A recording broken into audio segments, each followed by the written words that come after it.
Bonjour et bonjour à tout le monde, à tous ceux qui vont visionner la vidéo. Et tu es jeune, tu as l'idée d'entreprendre ou bien tu as l'idée de continuer tes études, mais tu manques de moyens pour le faire. Donc, si ta question c'est comment pouvoir trouver du fonds ou bien comment faire pour que les gens investissent en toi pour que tu puisses continuer tes projets ou bien tes études, tu es à la bonne porte. Tu peux déjà t'abonner à la chaîne si tu veux. Parce que nous publions régulièrement des vidéos chaque mercredi et chaque samedi, des vidéos de développement personnel, de motivation et de leadership. Donc ici aujourd'hui c'est samedi. Le titre même de notre vidéo c'est comment se faire financer facilement. Donc on va révéler le secret des bailleurs de fonds.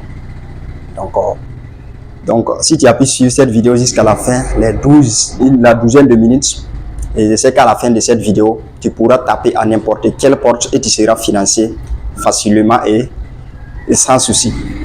Donc, mais avant tout, soyons concentrés, restons focus sur les leçons parce qu'il faut d'abord qu'on apprenne les leçons qui seront révélées, qu'on les mette en application et qu'on travaille vraiment dessus.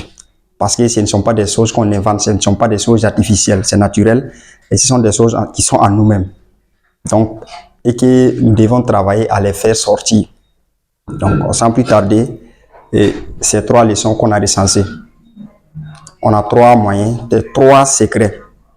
Que si tu as ces secrets, si tu présentes ces secrets à un bailleur de fonds, il est obligé de te donner le fonds pour que tu travailles. Mais quels sont ces secrets? Le premier de ces secrets, c'est qu'il faut d'abord avoir un projet. C'est vrai, tout le monde a un projet. Tout le monde, tous les jeunes, que tu sois un homme ou femme, et c'est que tout le monde a un projet. Mais 99% des projets que nous avons en tête, ce ne sont pas des vrais projets. Ce sont des projets, mais qui ne sont pas dignes du nom projet. Donc, quand on dit avoir un projet, parce que quand tu pars, c'est quelqu'un pour demander un fonds. Si c'est un bailleur de fonds, si c'est quelqu'un qui a l'argent, c'est que c'est quelqu'un qui a déjà traversé un chemin et qui n'est pas du tout facile. Donc, il aura besoin de certaines informations pour pouvoir avoir confiance en toi et pouvoir te donner le fonds. Donc, la première question qu'il peut te poser, c'est quel est le type de ton projet? Il faut avoir quel type de projet tu as en tête. Donc, après ça, il va te demander quelle est l'issue de ton projet. C'est-à-dire, à la longue, qu'est-ce que ton projet peut aboutir à quoi? Ton projet peut aboutir à quoi? Tu peux devenir quoi avec ton projet? Est-ce que tu peux devenir grand dedans ou bien c'est un projet où tu es emprisonné à être petit toute ta vie? Après ça, il va te poser une troisième question qui est quels sont les risques dans ton projet? Que ce soit une banque ou bien que ce soit un proche, il va toujours te demander ça. Quels sont les risques? Si lui-même il connaît les risques déjà, il peut te demander à propos des risques. Mais s'il ne connaît pas les risques de ton projet, il doit te demander voilà, quels sont les risques de ton projet. Là, si par exemple ton projet c'est l'immobilier, donc tu peux lui présenter les risques qui sont dans l'immobilier. Si c'est l'agriculture, tu lui présentes les risques qui sont là. Donc, il n'y a pas de projet qui n'a pas de risque. Si tu présentes un projet sans risque déjà, le bailleur de fonds sait que tu as fauché. Donc, tu n'as même pas de projet. Donc, voilà pourquoi on dit il faut d'abord avoir ton projet. Il faut analyser ton projet. Et il faut être bien clair dessus. Après, les risques, il va te demander quelle est ta force en la matière. Ta force qui te permet de te lancer dans ton projet. Parce que n'importe quel projet, si tu as un projet où tu veux te lancer dedans, si tu as pris la décision de te lancer dans un projet, c'est que tu as déjà quelque chose en toi qui est inné et qui t'oriente même en ça. Si par exemple, tu te lances dans l'agriculture, soit ta force c'est que tu as l'expérience parce que tes parents ont été des agriculteurs, donc et tu as déjà l'expérience de l'agriculture.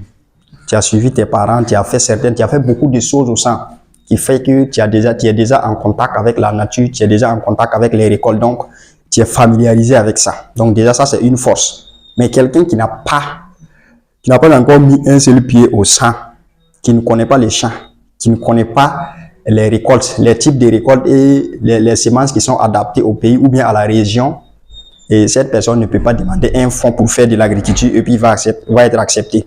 C'est pas possible. Donc il faut d'abord avoir une force spéciale en ton projet. Après ta force, On va te demander tes faiblesses. Toi, tes faiblesses. Si tu as des forces, c'est que tu as des faiblesses.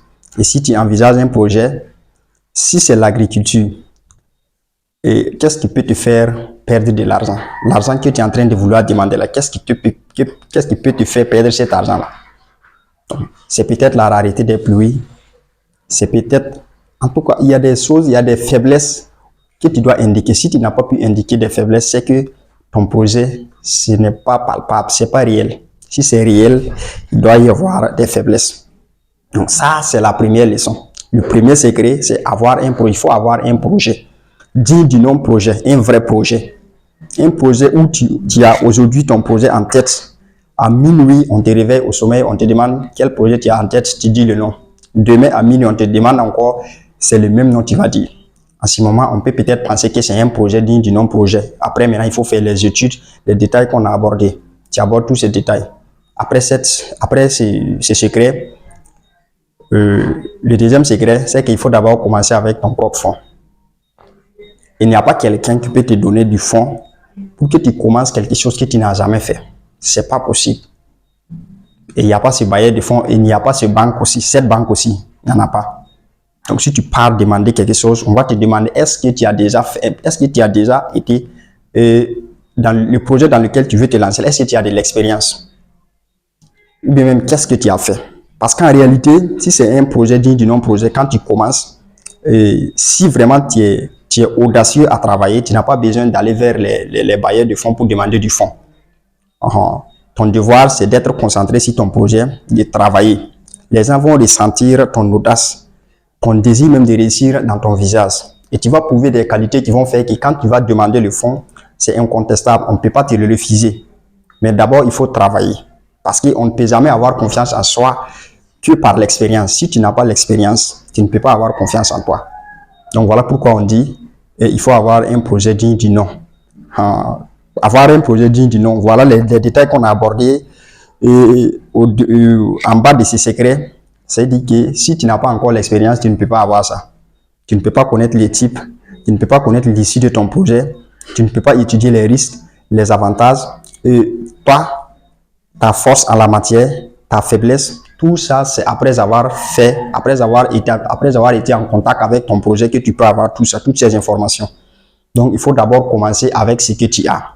Alors qu'on dit start with what you have, where you are, and however you are, and where you are when you are. Donc, il faut commencer avec ce que tu as, là où tu es, et au même moment où tu es. Donc, il y a deux moments opportuns pour planter un arbre. C'est un proverbe chinois. Et c'est si c'était avant, s'ils avaient su. Et puis aujourd'hui, ce sont les deux moments opportuns pour planter un arbre. S'ils avaient su, ils allaient porter un arbre. Ils allaient planter un arbre à ce moment-là. C'est le premier moment opportun. Le deuxième moment opportun, c'est aujourd'hui. Parce qu'aujourd'hui encore, si tu n'as pas pu faire, demain encore, tu vas dire si tu avais su. Donc, aujourd'hui, c'est ton moment opportun pour commencer. Il faut commencer avec tes propres fonds. Il n'y a pas quelqu'un qui n'a pas de fonds pour commencer. Tout le monde a un fonds pour commencer. Souvent, on voit des gens dans les grandes villes comme Ouagadougou, des gens qui font circuler sur une moto de 1 million. Maintenant, tu passes ton temps à vouloir demander des prêts, des fonds de 300 000, de 200 000, de 400 000 pour pouvoir commencer un projet. Si vraiment tu as confiance en ton projet et que tu sais que ton projet peut te rapporter quelque chose, soit à long terme ou à court terme, tu peux vendre ta moto. Tu peux vendre ton portable. Si ton père a un terrain, tu peux vendre le terrain de ton père. Donc, et si tu ne peux pas prendre tous ces risques pour ton projet, ça veut dire que ton projet n'est pas un projet digne de son nom. Donc, les risques que toi, tu ne peux pas prendre pour ton propre projet là, aucune personne sur cette terre ne peut prendre ces risques pour toi.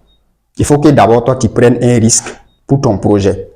Et là, maintenant, après, quelqu'un d'autre peut prendre un risque plus grand pour toi, pour te soutenir dans ton projet. Mais il faut d'abord prendre un risque toi-même. Si tu n'as pas encore pris des risques, n'as pas encore pris des risques pour ton projet, c'est que ton projet c'est pas un projet digne du non-projet. Donc, quelqu'un n'a pas besoin de te soutenir dedans. Encore, pour avoir un fonds facilement et clairement, sans souci, il faut commencer avec ce que tu as. Il n'y a pas quelqu'un qui n'a pas quelque chose. Donc, et un projet aussi, quand tu veux commencer un projet, Tu ne vas quand même pas être là, tu n'as pas 1 million, et puis tu imagines des projets de 1 milliard, c'est pas possible. Toi, tu n'as pas 100 000, mais tu imagines des projets de 1 million, non. Quelqu'un qui n'a pas 100 000, il imagine des projets de 25 000, de 50 000. Bon, si c'est trop grand, c'est 100 000, un projet de 100 000. Mais un projet de 100 000, bon, si par exemple, toi, tu as fini tes études et que tu ne sais pas où trouver 100 000 pour commencer un projet, c'est pas la peine. Quelqu'un ne va pas le faire à ta place. Et même si tu n'as pas encore fait des études, tu as des proches, tu as des parents, tu ne manques pas de quoi vendre. Il faut vendre quelque chose pour commencer. Quand tu auras fini, quand tu auras épuisé toute ta force et que tu as toujours besoin d'aide, en ce moment maintenant, tu vas voir que la nature même va faire venir des gens qui vont t'aider facilement. C'est pas à toi de courir derrière les bailleurs de fonds. En ce moment, c'est la nature qui travaille à ta place. Ça, c'est le deuxième secret. Le troisième secret, il faut avoir de l'expérience. Avoir au moins fait un projet du genre. Avoir de l'accompagnement de quelqu'un qui est expérimenté. Si tu as besoin de mettre en place un projet que tu n'as pas encore d'idée dessus, il faut avoir quelqu'un qui a déjà fait, quelqu'un qui a déjà passé par ces chemins. Donc, ce sont ces personnes qu'on appelle coach. Ce sont ces personnes qu'on appelle mentors. C'est des gens qui vont t'accompagner avec les idées. Donc, c'est pratique et puis théorique. C'est au moins, tu es sûr que ce sont des gens, ils ont déjà fait, ils ont déjà traversé le chemin que toi tu veux entreprendre. Donc, à ce moment, tu peux faire confiance à la personne.